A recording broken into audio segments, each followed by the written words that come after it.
My wife looked me directly in the eyes and declared she was going on a date, yet I did not flinch. I informed her that I would be going on one as well. What she did next defied all logic and irrevocably altered everything. My name is Jack. I swear I did not draw breath for 5 full seconds. There exists a moment when someone utters something so absurd, so utterly unforeseen, that the world itself seems to glitch. Time does not stop, it hesitates. And within that suspended pause, I gazed at the woman seated across from me as though I were meeting her for the very first time. She was pouring more wine, as cool as ever. "I'm having dinner with a co-worker tomorrow," she stated, as casually as if she were updating me on a malfunctioning office printer.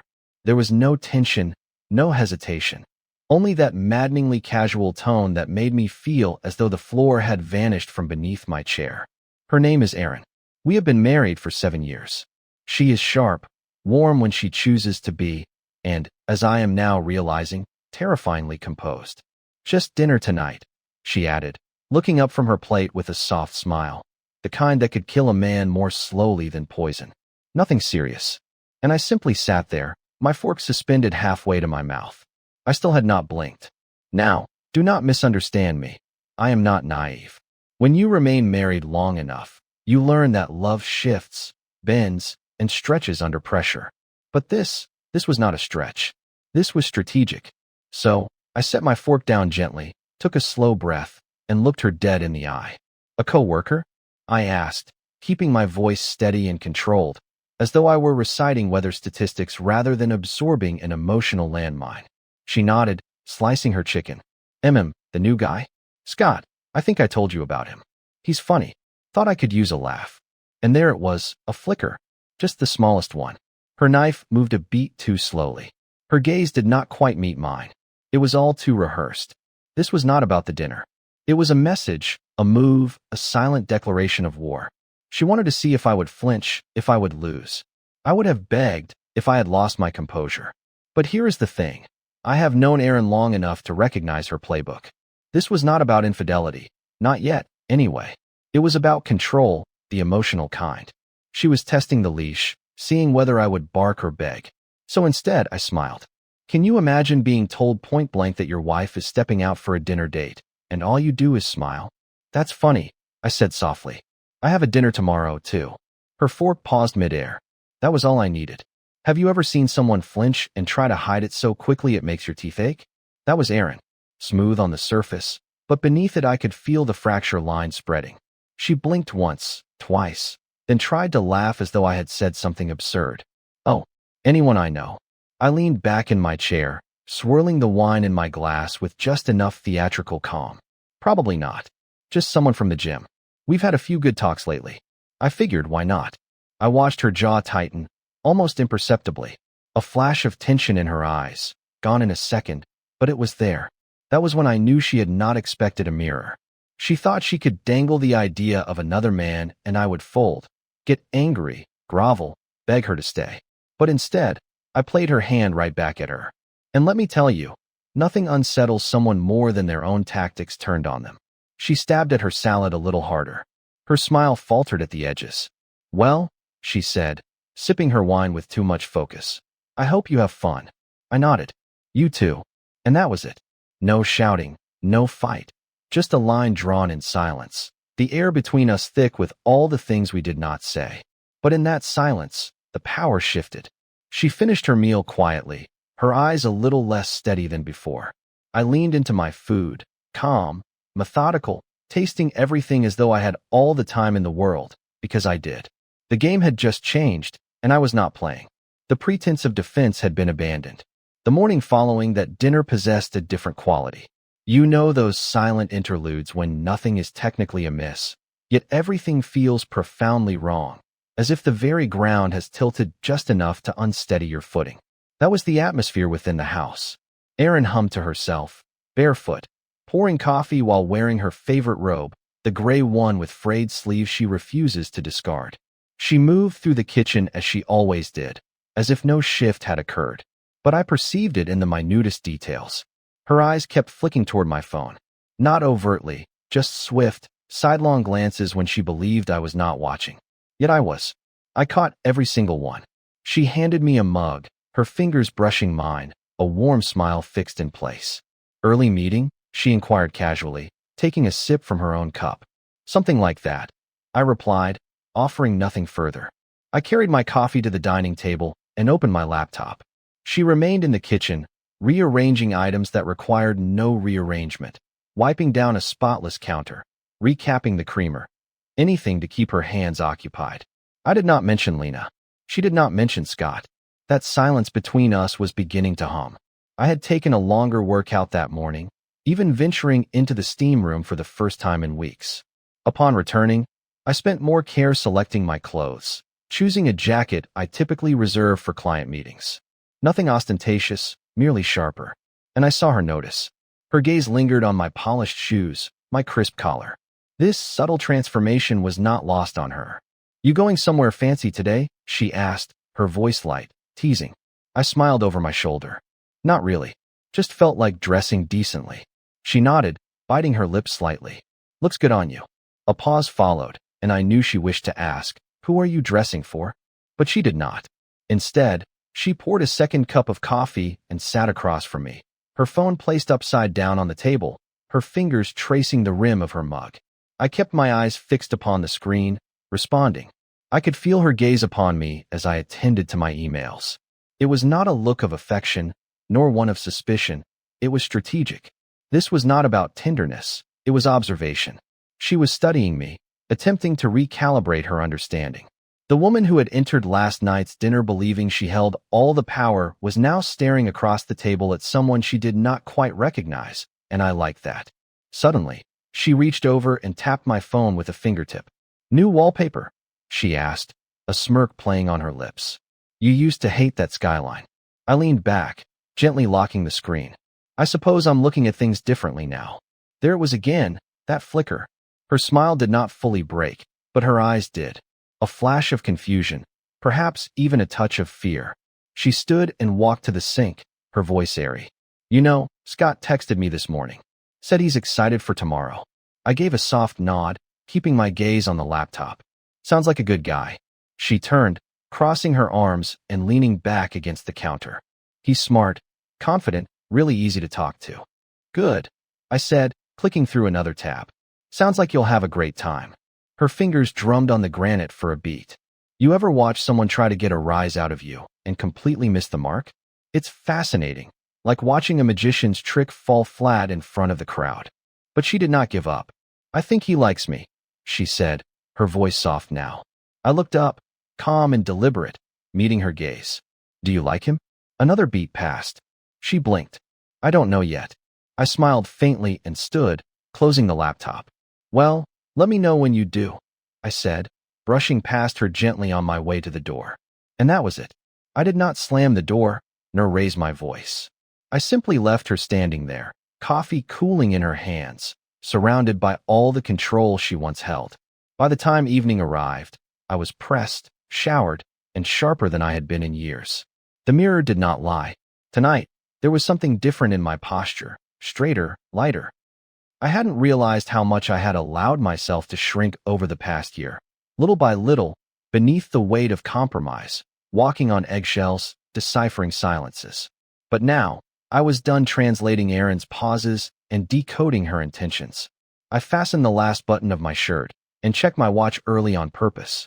I wanted her to see me leave, not out of spite, but because I knew it would register more deeply that way. Silence holds more power when it follows a deliberate move. When I stepped into the hallway, Erin was curled on the couch, legs tucked beneath her as in any other evening. A glass of wine in hand, her expression soft, familiar, almost rehearsed. She looked up and offered a smile. "You clean up nice," she said lightly, her voice carrying the same easy charm she used with friends at brunch. "Hot date." I smiled, just at the corner of my mouth, as I took my wallet and keys from the side table. "Could be." She laughed, but it didn't reach her eyes. "Well, don't keep her waiting." I caught the faintest twitch at the corner of her mouth as I opened the door. "Have fun," she added, raising her glass.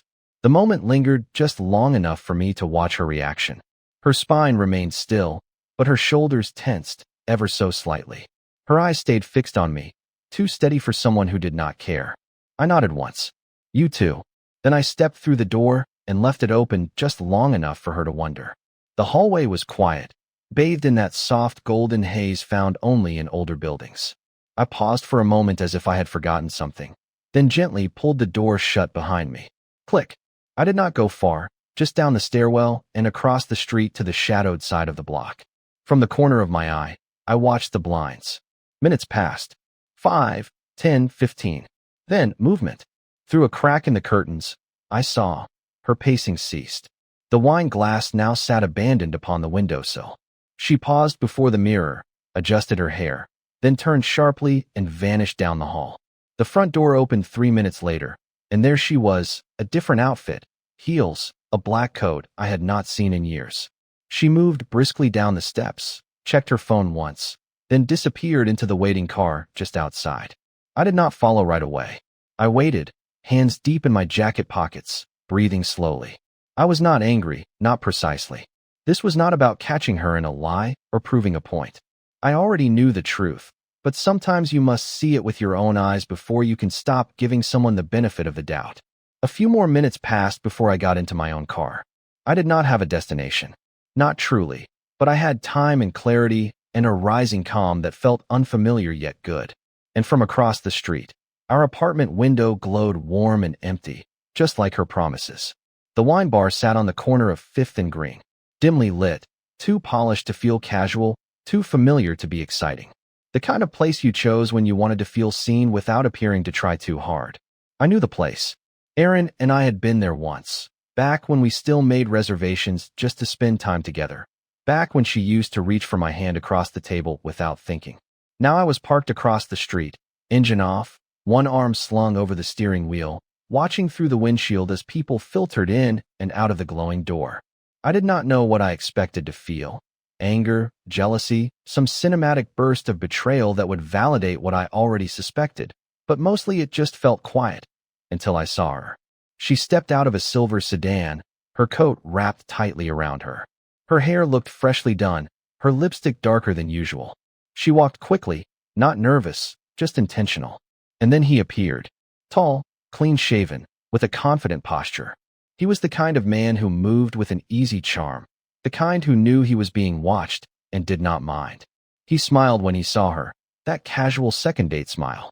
Not too eager, not too familiar, just enough to say, "I've thought about you since last time." They greeted each other without a hug, only that warm, subtle lean people offer when they are sizing up energy. Then they disappeared inside, and that was when the air shifted. I did not move, did not blink. I simply stared through the windshield, gripping the steering wheel as though it were the only thing anchoring me to the moment. Have you ever watched something you already knew? Something you knew was happening, unfold right before your eyes? There is a strange weight to it. Not surprise, not heartbreak, but something colder, clarity. It is funny how clarity does not always arrive with thunder. Sometimes it appears as silence. I was not crushed by the sight of her with another man. No. What struck me hardest was how effortless it was for her, the way she moved into that space, into his space, without hesitation, as though she had been waiting for this. And perhaps she had. Perhaps the dinner announcement was not the first spark, but the middle of a fire I never knew had started. Maybe she had already left in every way that mattered, and this was merely the paperwork. I leaned back in the seat, my eyes still fixed on the entrance. Somewhere deep down, I think I wanted to feel something larger, a rage, a breakdown, something loud. But instead, I sat there, my heart pounding quietly, my thoughts racing in a straight line. This was no longer a question of whether she had betrayed me. It was a matter of what I would do with it now. After 20 minutes, I turned the key in the ignition, not to drive away, but to hear the engine hum, that small comfort, that familiar control. I did not follow them inside. I did not need to. What I had seen was enough. More than enough. I pulled away from the curb. Slowly, the headlights washed over the sidewalk as I turned the corner. Behind me, the warm glow of the wine bar grew smaller in the mirror, while ahead stretched a long, open road. When I arrived home that night, the house stood dark. Erin had not yet returned.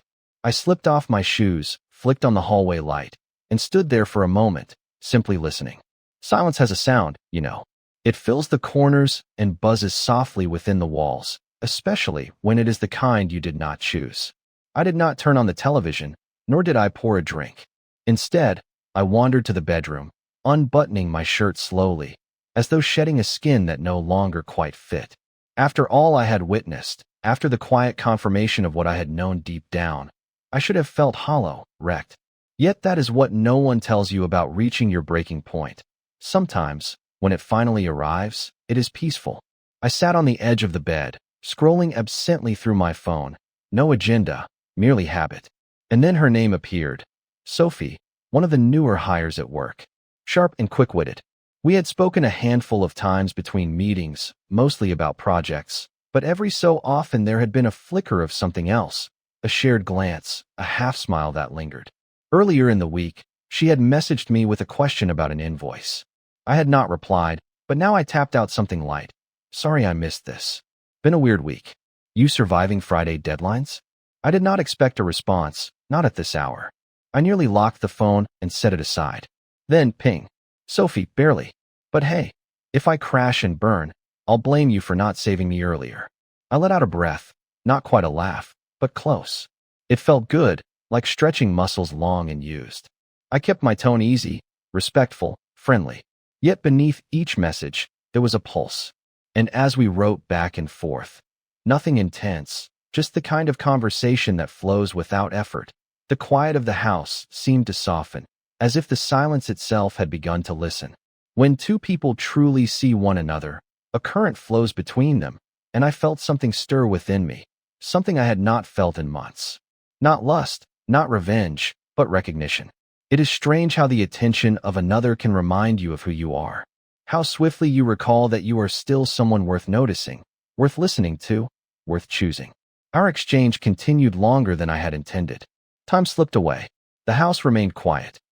At last, I set the phone down and lay back upon the bed, my eyes fixed on the ceiling, the faint glow of the screen still illuminating the edge of the pillow. No guilt, no second thoughts. Only this quiet awareness, the version of myself that had been shrinking, fading, waiting to be acknowledged. He was not gone. He was waking up. And the next time Erin looked for the men she believed she had wrapped around her finger, she would find someone different staring back. It began with his phone. Not a dramatic shift, merely subtle. That is how it always starts, is it not?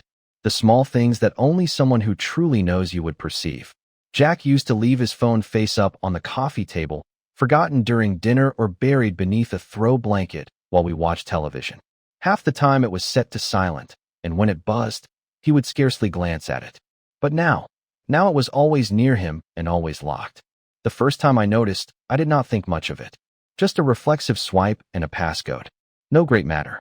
The second time, I observed him tilt the screen away from me, casually, as though he did not wish the glare to reach my eyes. But I knew better. By the third time, something twisted in my chest for the man sitting across from me. The one who used to finish my sentences, who used to rest his head upon my shoulder when we laughed too hard at foolish films. That man was now texting with a faint smile upon his lips, as though whatever was on that screen was better than what was in the room with me. I could not ask. I did not dare. That would have meant admitting it. Something had shifted. More than anything, I did not want to give him that victory. So I played it cool. I laughed when he made a dry joke. I made sure dinner was warm when he returned home. I even wore that soft navy sweater he used to compliment, just to see if he would notice. He did not.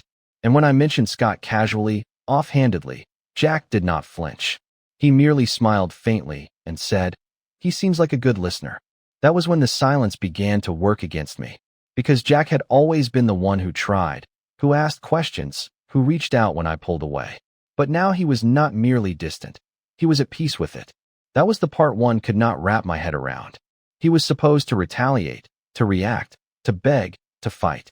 Instead, he went to the gym longer and came back looking more alive. His eyes held that focused spark again, the one he used to have when he was working on something that mattered. I started staying up later just to hear when he came home. Sometimes I would sit in bed pretending to read while the front door clicked, waiting to hear the sound of him walking down the hall. Some nights he would check in. "Long day," he would say, offering nothing more. Other nights, he would say nothing at all.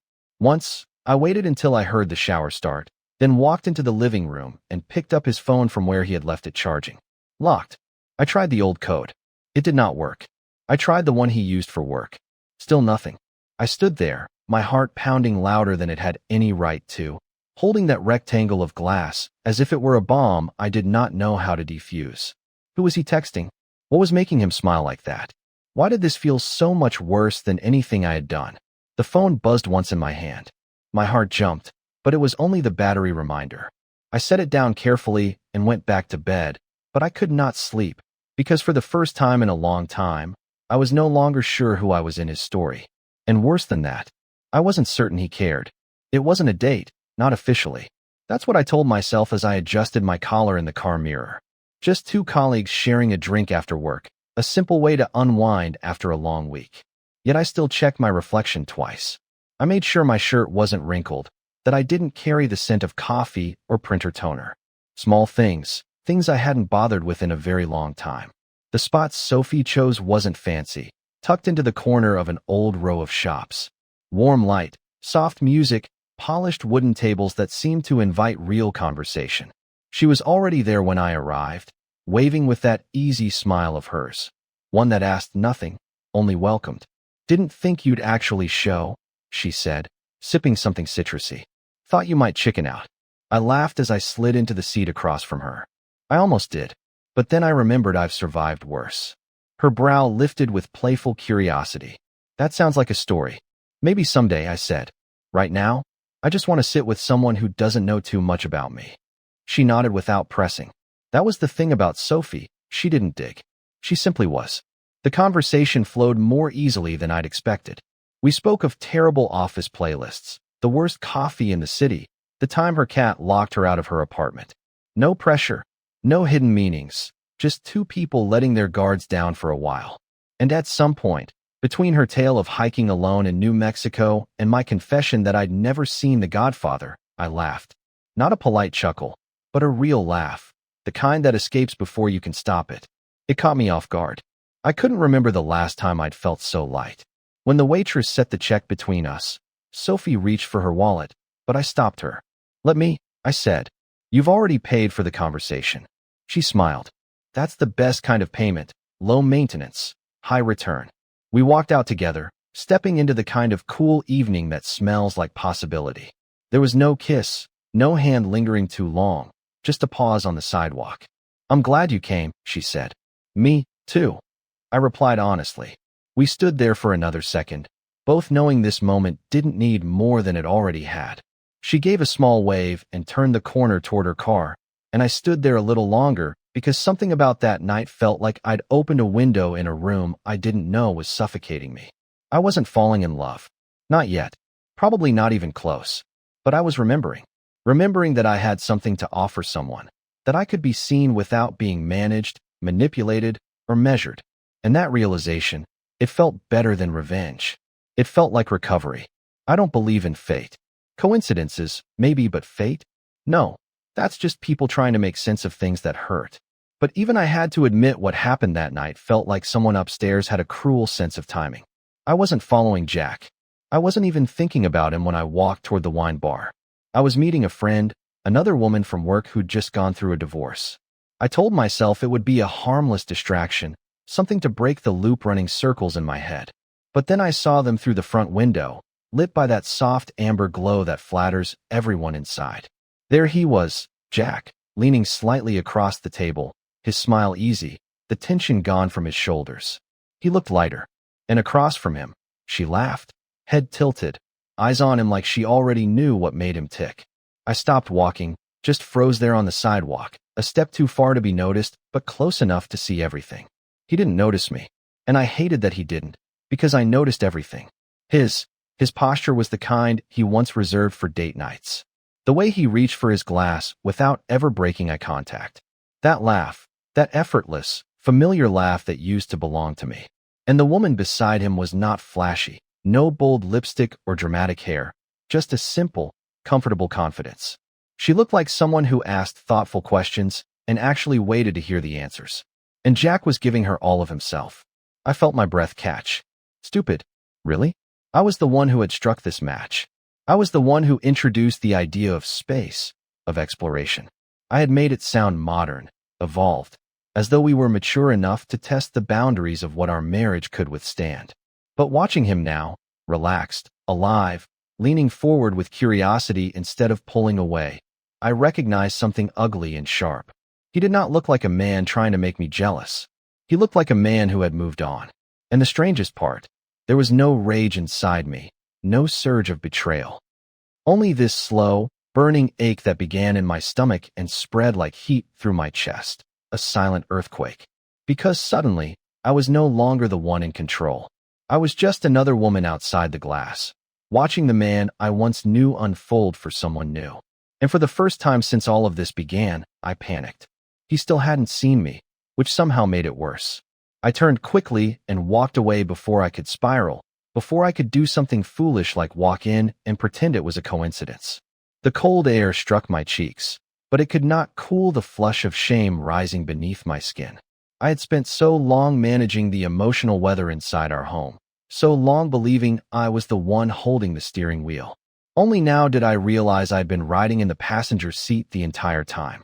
When I walked through the door that night, the apartment was quiet, dim, wrapped in the kind of stillness that tells you someone is awake, but pretending not to be. I slipped off my shoes. I removed my shoes, hung my jacket, and let the silence settle around me like an unrequested coat. From the corner of my eye, I saw Erin in the living room, curled upon the couch with a book in her lap, her legs tucked beneath her as though she had been there all evening. The wine glass on the coffee table was half full and untouched. I did not speak first. Instead, I walked to the kitchen, drew a glass of water, and leaned against the counter for a moment. I let her sit within the quiet. I let the moment stretch just long enough for the truth to breathe. Eventually, I stepped back into the room. She looked up from her book. Too early to be casual. "You're home early," she said. Her voice was soft, friendly, as if it were still hers to use in that way. "Yeah," I replied, setting my glass down. She closed the book slowly, did not dog-ear the page, but simply held it like a prop she no longer needed. "How was it?" she asked, straining for neutrality. "Your evening?" I sat in the armchair across from her, resting my elbows on my knees, and met her gaze without flinching. "It was good." She waited. I said nothing more. Her eyes flicked to my phone on the table, then back to me. "You were with someone." I nodded once. No name, no details, no permission sought or given. Her throat moved as though she were swallowing a sharp thought. "I didn't go out," she offered. I looked at her, waiting for the sentence to lead somewhere meaningful. It did not. She leaned back, her fingers tightening around the spine of the book. "I was just here reading. Pretty quiet night."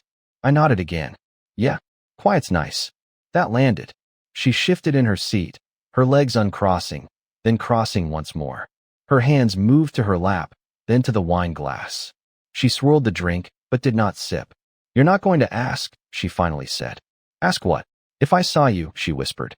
I held her eyes. "Did you?" She hesitated. "No. I mean, I don't know." I leaned back and let her twist. It was not cruelty. It was clarity. There is a difference between pain and consequence. And this awkward, heavy air between us was hers to sit in now. She had built it, brick by brick. "I didn't mean for things to get this complicated," she murmured, her voice cracking at the edges. I stood, took my phone and my glass, and started down the hall. "Jack," she called out behind me. I paused, not looking back. "I was just trying to wake you up," she said. "I didn't expect you to disappear." I turned slightly and met her eyes. "I didn't disappear, Erin," I said quietly. "You just stopped looking, and then I walked away." Her voice did not follow. And that silence, it was the loudest thing I had heard all night. The morning light filtered in through the blinds as it always did, soft and slow, but everything felt sharper. The edges of the table, the clink of my spoon against the bowl. Even the sound of Erin's footsteps down the hall felt like a pin dropping into water. She stood in the doorway, arms folded tight across her chest, as though holding herself together. I did not look up right away. Let her speak first. She did not. She simply hovered there, watching me eat as if I were performing something. I finally broke the silence. "You want coffee?" "No," she said quickly. "I don't want coffee." I nodded, finished another spoonful, and kept my eyes on the bowl. I could feel her shifting, searching for the right entry point. She cleared her throat. "Can we talk?" I set the spoon down and met her gaze. "We're talking." She let out a shaky breath. "Okay then. What are we?" That was when it hit me. She genuinely did not know anymore. The control she had clung to for months. The emotional reins she used to pull when things slipped out of place. Gone. Now she stood across from me, blinking as though the room had changed without warning. I sipped my coffee, letting the question hang for a few seconds longer than necessary. Then I said it. Not yours. It landed like glass shattering. Her lips parted slightly, yet no words emerged. She took a step closer, as if proximity alone could alter the temperature in the room. Jack, I didn't mean for this to go this far. I thought if we could just, her voice trailed away. There was nothing solid behind the words, only noise. I leaned back in the chair. Calm. If you could what? Shake me up? Test me? See if I'd fight for you? No, she said too quickly, then softer. Maybe. I don't know. I was angry. Lonely. You were drifting. I didn't know how to pull you back. I tilted my head. So you pushed first. She didn't answer. I stood, carrying the bowl to the sink, rinsing it out, moving as though it were any other morning. But it wasn't. Not for her. Behind me, her voice cracked open. Is this it? She asked. You're just done. I dried my hands and turned slowly. You ended it when you turned our marriage into a game, I said. You just didn't expect me to play better. She opened her mouth, then closed it again. Her eyes were shining, but no tears fell. Not yet, I said. I walked past her toward the bedroom. Where are you going? She asked quietly. Shower, I replied. Got a full day? I didn't say anything else. I didn't need to. For the first time in a long time, I was the one who left her standing there, waiting. And for someone who once believed silence was her strongest weapon, she finally understood what it was like to choke on it. The water ran hot. Steam curled around the mirror, blurring the man in the glass. I stood there in the shower, palms pressed to the tile, letting the heat loosen everything tight inside me. Muscles, thoughts, old ghosts. I didn't hear her leave. I didn't hear the door click. I didn't feel the shift in the air like I normally would. But when I stepped out, a towel slung around my waist, I felt it in my bones. She was gone. The apartment was quiet, but not the usual kind. It was hollow, as though someone had taken all the oxygen with them. Her phone sat, abandoned on the nightstand. A purse still lay open upon the chair, yet her shoes were gone. Correction, not gone. I discovered them by the door, untouched. That was the moment I understood. She had left barefoot. I did not pursue her. Instead, I sat upon the edge of the bed, a damp towel draped across my shoulders, my heart strangely still, not calm, not numb, merely aware. Something was ending. Somewhere across town, Sophie had just finished washing the dishes when the knock came. 3 quick taps, then silence. She opened the door gently, still dressed in leggings and a sweatshirt, her hair pulled back, without makeup, entirely unguarded. Erin stood there barefoot, her hair tangled. Mascara was streaked halfway down her face like war paint melted in the rain. Her chest rose too rapidly, her hands trembling faintly.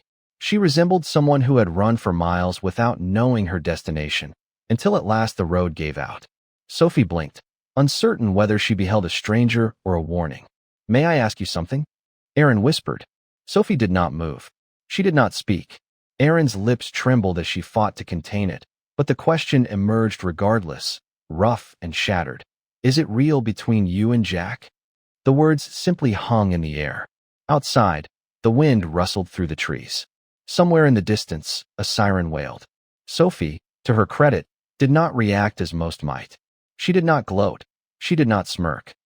She merely stepped back, allowing Erin to see the answer for herself. A quiet apartment, a simple life. Nothing performative, no trace of Jack's belongings. Then Sophie spoke in the gentlest voice imaginable. You should ask him. Erin stared at her a moment longer, as though she might still uncover some clue in her face. A twist of the mouth, a flicker of cruelty in the eyes. But there was nothing there, only clarity. Erin turned, barefoot on the concrete, the mascara stinging her skin, and began walking back into the dark. No ride, no phone, just the long echo of her own footsteps fading away.